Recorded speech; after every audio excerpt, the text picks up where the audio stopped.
O céu estava escuro e o ar estava pesado. O som de trombetas e tambores ecoava pela terra.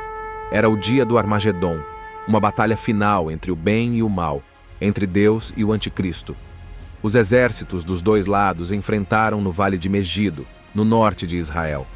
De um lado, os fiéis seguidores de Jesus Cristo, vestidos de branco e montados em cavalos celestiais.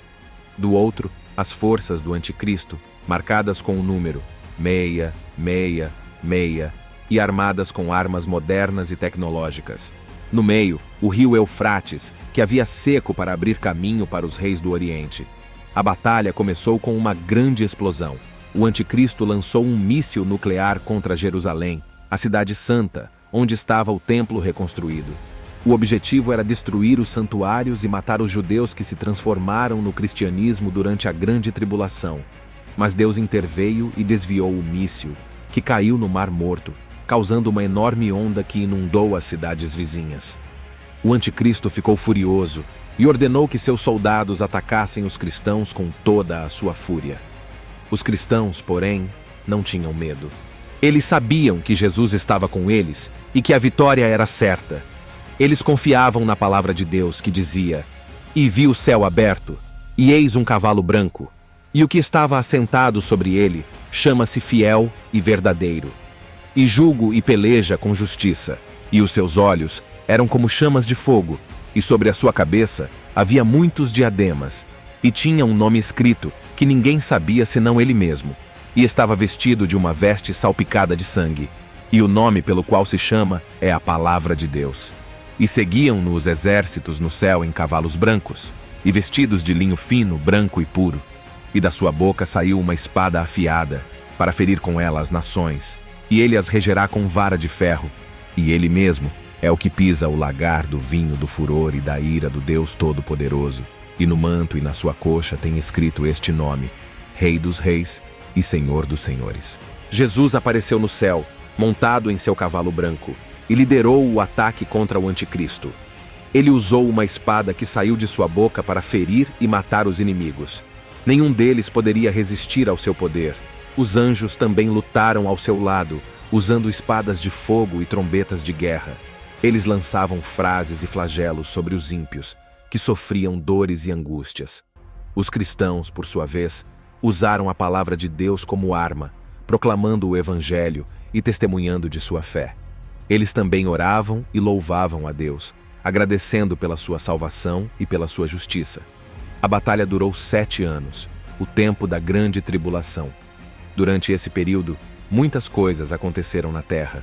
Houve guerras, fomes, pestes, terremotos, maremotos, vulcões, meteoros, eclipses, sinais no céu e na terra. Muitas pessoas morreram, tanto dos dois lados quanto dos que não se decidiram por nenhum deles. Mas no final, Deus triunfou sobre o mal. Ele prendeu o Anticristo e o falso profeta, que fez truques para as nações, e os lançou no lago de fogo, onde serão atormentados para sempre.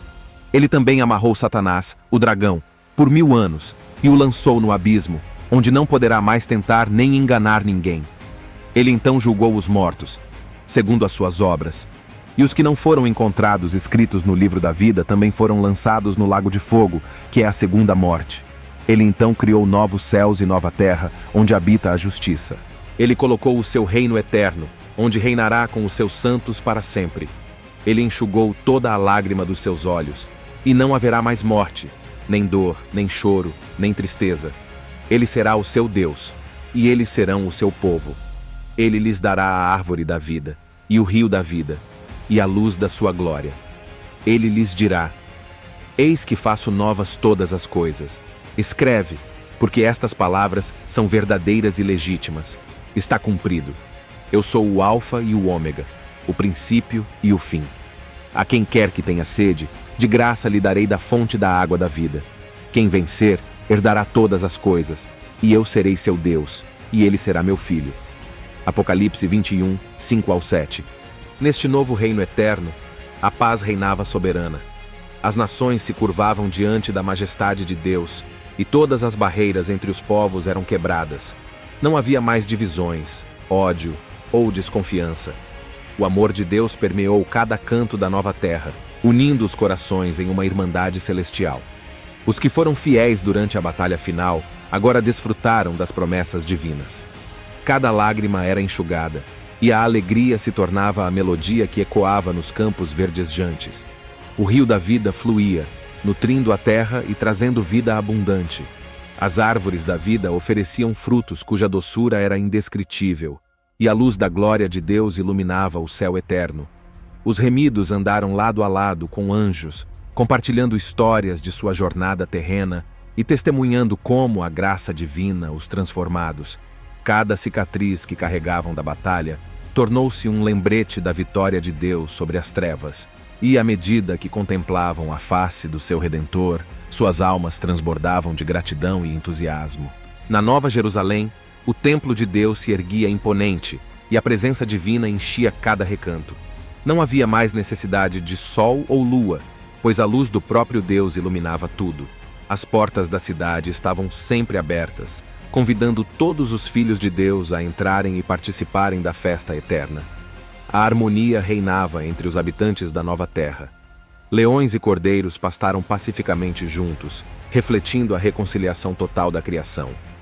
A música celestial ressoava continuamente, uma sinfonia de louvor que ecoava pelos céus, ecoando a grandeza do Criador.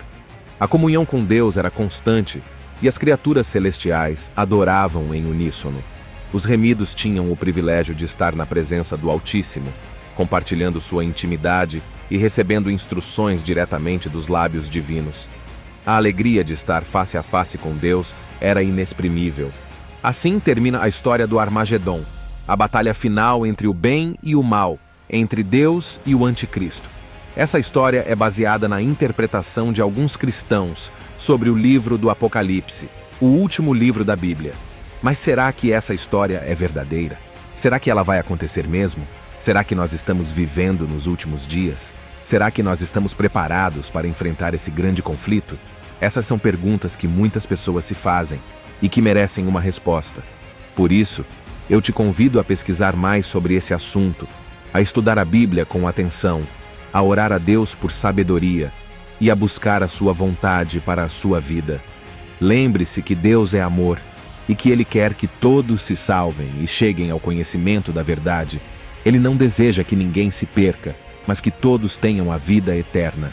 Ele enviou o seu Filho Jesus Cristo para morrer na cruz pelos nossos pecados e para ressuscitar ao terceiro dia, garantindo assim a nossa vitória sobre a morte. Ele prometeu que voltaria para buscar os seus fiéis e que os levaria para o seu reino de paz e justiça. Ele nos deu a sua palavra, a sua graça e o seu Espírito Santo para nos guiar, nos fortalecer e nos consolar. Ele nos chamou para sermos seus amigos, seus filhos e seus servos. Ele nos deu uma missão, uma esperança e uma recompensa. Ele nos ama e quer que nós o amemos também. Portanto, não tenha medo do futuro, mas confie em Deus, que tem o controle de todas as coisas. Ele é o Alfa e o Ômega, o princípio e o fim, o Rei dos Reis e o Senhor dos Senhores. Ele é o nosso Salvador, o nosso Senhor e o nosso amigo. Ele é o nosso Deus e nós somos o seu povo. Ele é o nosso Pai e nós somos os seus filhos. Ele é o nosso tudo e nós somos dele. Eu sou o Marcos, e se você gostou dessa mensagem, compartilhe com seus amigos e familiares e fique ligado no próximo vídeo. Que Deus te abençoe ricamente. Um forte abraço.